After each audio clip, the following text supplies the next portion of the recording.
Hi, hello, welcome to Maths Guru channel. How are you all? I hope you're all fine. In this video, I am going to tell some facts. Okay, I am ready to tell. Are you ready to listen? I hope you are ready to listen. Just నాకు ఏదైతే information కొత్తగా తెలుస్తుందో దాన్ని viewers అందరికీ share చేయడానికి try చేస్తాను. Next వచ్చేసి ఇంకా about teachers and school children గురించి మాట్లాడంటే పిల్లలైతే ఎలా ఫీల్ అవుతున్నారంటే అబ్బా సమ్మర్ హాలిడేస్ అప్పుడే అయిపోయాయా, అప్పుడే స్కూల్ స్టార్ట్ అయిందా అనేసి పిల్లల థాట్స్ ఉన్నాయి, స్కూల్ పిల్లలవి. నెక్స్ట్ టీచర్స్వి కూడా అబ్బా అప్పుడే సమ్మర్ అయిపోయిందా, అప్పుడే క్లాసెస్ స్టార్ట్ అయ్యాయా, క్లాసెస్తో ఇంకా full of busy and work load plus ఇంకా అన్నీ ఉంటాయి కదా. సో ఇంకా ఫస్ట్ ఎక్స్పీరియన్స్ అంటే సమ్మర్ తర్వాత సమ్మర్ అంతా క్లాసెస్ లేకుండా నిల్చొని ఏముండదు కదా, వర్క్ కూర్చొని వర్క్ ఉంటుంది, ఇంకా అదంతా ఉంటుంది కదా. ఇప్పుడు టీచర్స్ ఫీలింగ్ ఏంటంటే ఇంకా ఈ ఫస్ట్ వీక్ సెకండ్ వీక్ గడిచిపోయింది కదా, అసలు ఫస్ట్ రీఓపెన్ డే రోజు మాత్రం నాకు అసలు మాటలు లేవు. కంటిన్యూస్గా స్టాండింగ్ కదా, ఫ్లోర్స్ ఈ క్లాస్కి ఆ క్లాస్కి అన్నీ వెళ్ళడం, కంటిన్యూస్గా క్లాసెస్. అసలు ఇంకా నాకు ఈవినింగ్ వరకు మాటలు లేవు. 5 o'clock తర్వాత మొత్తం డల్ అయిపోయాను. అఫ్కోర్స్ అందరు టీచర్స్ పరిస్థితి అలాగే ఉంటుంది అనుకుంటున్నాను. నాదైతే అలా గడిచిపోయింది ఫస్ట్ రీఓపెన్ డే రోజు. మీకు మీ first reopen day, school reopen day రోజు మీ ఫీలింగ్ ఏంటో ఒక్కసారి కామెంట్ చేయండి. చూడాలని ఉంది ఎవరెవరికి ఎలా ఫీల్ అయ్యారనేది. నేను మాత్రం చాలా టైర్డ్ అయిపోయాను, చెప్పాను కదా మాటలు లేవనేసి, అంతలా టైర్డ్ అయిపోయాను. నెక్స్ట్ వచ్చేసి ఇంకా కొన్ని ఫ్యాక్ట్స్ అని చెప్పాను కదా, నాకు తెలిసిన కొన్ని విషయాలు షేర్ చేసుకుంటాను. ఇంకా డిలే చేయకుండా మాట్లాడుకుందామా, షేరింగ్ నాలెడ్జ్ అంతే. సో మీకేమైనా కొత్త విషయాలు తెలిస్తే కామెంట్ చేయొచ్చు. నాకు తెలిసిన విషయాలు ఏంటంటే, సో అలసట గురించి కొంచెం మాట్లాడుకున్నాం కదా, దానికి రిలేటెడ్గా ఏంటి అంటే మన మెదడులో ఉన్న అడినోసిన్ అనే రసాయనం వల్ల మనకు అలసట అనే భావం వస్తుందంట, అలసిపోతామంట ఆ రసాయనం వల్ల. మరి దీనికి ఏంటి చిట్కా? దాన్ని అడ్డుకోవడానికి కేఫిన్ అనే పదార్థము అడ్డుకుంటుందంట. ఆ కేఫిన్ ఎందులో ఉంటుంది? కాఫీలో ఉంటుంది. Yes are no? సో మనకి ఎప్పుడైతే అలసిపోయామనే భావన వస్తుందో అప్పుడు మనం కాఫీ తాగిస్తే రిలాక్స్ అయిపోతామంట, మంచిగా కొత్త ఉత్తేజం, అలా కొంచెం స్టామినా ఎనర్జీ లాగా అనిపిస్తుందంట. సో మీరు ఎప్పుడైనా అలసిపోయినట్టు అనిపిస్తే వెంటనే కాఫీ. స్కూల్ స్టార్ట్ అయ్యి పిల్లలందరికీ మనం మార్నింగే స్కూల్కి వెళ్ళే ముందు బ్రేక్ఫాస్ట్ మిల్క్ తాపించి పంపిస్తాం కదా పిల్లలకి.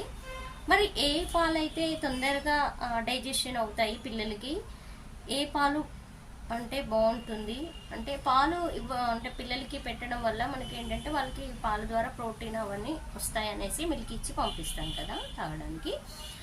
ఇప్పుడు ఏంటంటే మనం ఆవు పాలు ఇస్తాం కదా, ఆవు పాలు పిల్లలకి తాగడానికి ఇచ్చి పంపిస్తాము. యాక్చువల్లీ జనరల్గా ఏంటంటే ఆవు పాల కంటే మేకపాలు, విలేజెస్లో మేకలు ఉంటాయి కదా, మేకపాలు పిల్లలకి తాగడానికి ఇస్తే అవి త్వరగా జీర్ణం అవుతాయి అంట, అంటే త్వరగా డైజెషన్ అవుతాయి కంపేర్ టు ఆవు పాలు అనమాట. సో ఎవరైతే విలేజెస్లో ఉన్నారో, అంటే సిటీలో ఉన్న వాళ్ళకి కొంచెం తక్కువ మేకపాలు దొరకడము, ఇంకా విలేజెస్లో ఉన్న వాళ్ళకైతే ఈజీగా దొరుకుతాయి మేకపాలు. సో ఎక్కువ మేకలు ఉంటాయి కాబట్టి అక్కడ. సో మీకు అవైలబుల్లో ఉంటే మీరు ఆవు పాల కంటే మేకపాలు ఇవ్వండి పిల్లలకి, త్వరగా డైజెషన్ అవుతాయి. ప్లస్ ఆవు పాలలో కంటే మేకపాలలో ప్రోటీన్ ఎక్కువగా ఉంటుందంట. సో ప్రోటీన్ పిల్లలకి పుష్కలంగా లభిస్తుంది అనమాట. ఓకే. సో పేరెంట్స్ చిన్నపిల్లల్ని మొదటిసారిగా స్కూల్కి పంపిస్తున్నాం ఉంటారు కదా, so like nursery, LKG. So ఎవరైతే స్కూల్కి చిన్నపిల్లల్ని ఫస్ట్ టైం పంపిస్తున్నారో తర్వాత స్కూల్ నుంచి వచ్చాక, లేకపోతే ఇంకా ఒకవేళ రిలేషన్స్ స్కూల్కి పంపిస్తున్నారా పిల్లల్ని ఇప్పుడు 3 years అయిపోయినాయి కదా, 4 years అయిపోయినాయి కదా అని అంటారు. ఓకే, మీరు పేరెంట్స్ ఏం చెప్తారు, ఆ ఇయర్ జాయిన్ చేసాం పంపిస్తున్నామని చెప్తారు. అప్పుడు వాళ్ళ రిలేషన్స్ కానీ ఎవరైనా ఏమడుగుతారు, చిన్నపిల్లల్ని చూడగానే ఓకే స్కూల్కి వెళ్తున్నావు కదా, ఏబిసిడీలు వచ్చా, 1 to 3లో వచ్చా అని పిల్లల్ని అడుగుతారు. సార్ నో, అది కామన్గా జరిగే విషయం. ఓకేనా. మరి ఇంకా స్కూల్లో అయితే టీచర్స్, ప్రైమరీ టీచర్స్ పిల్లలకి ఏబిసిడీలు చెప్పాలంటే ఏబిసిడి ఓరల్ డ్రిల్లింగ్ ఇస్తారు కదా, అలాగే ఒక సాంగ్ రూపంలో చెప్తే ఎలా ఉంటుంది, like ABCDEFG HIJK LMNOP LMNOPQRST UVWXYZ ఇలా చెప్తే పిల్లలు ఈజీగా తెలుసుకుంటారు. ఇప్పుడు ప్రైమరీ టీచర్స్ అలాగే యూజ్ చేస్తారు కదా సాంగ్స్, ఏబిసిడి సాంగ్స్. సో అది పక్కన పెడితే నెక్స్ట్ ఏబిసిడి అంటే మనము ఆల్ఫాబెట్స్ అంటాం జనరల్గా, ఏబిసిడీలను ఆల్ఫాబెట్స్ అంటాం. మరి ఈ ఆల్ఫాబెట్ అనే వర్డ్ ఎక్కడి నుంచి వచ్చింది అని ఆలోచించారా? మరి నాకైతే తెలిసింది ఈ మధ్యలోనే. ఆల్ఫాబెట్ అనే పదము గ్రీక్ భాషలో ఉన్నటువంటి మొదటి 2 పదాలు ఏంటి, ఆల్ఫా అండ్ బీటా.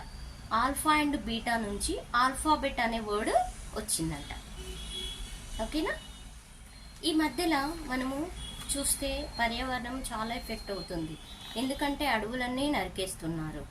ఓకేనా, అడవులన్నీ ఎక్కడికక్కడ నరికేస్తున్నారు, బిల్డింగ్స్ కన్స్ట్రక్ట్ చేస్తున్నారు. సో అర్బనైజేషన్ ఎక్కువైపోయింది, సో అడవులన్నీ తరిగిపోతున్నాయి.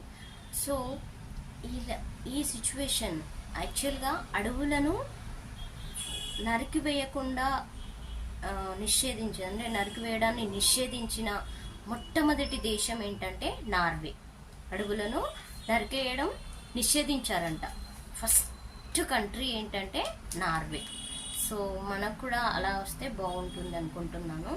సో అడవులను నరకకుండా కాపాడగలిగితే బెటర్ అని నా ఒపీనియన్. సో మొదటి కంట్రీ అందులో ఉన్న మొదటి కంట్రీ ఏంటంటే నార్వే. Thank you. ఈ వీడియో మీకు నచ్చినట్లయితే లైక్ చేయండి, షేర్ చేయండి, కామెంట్ చేయండి.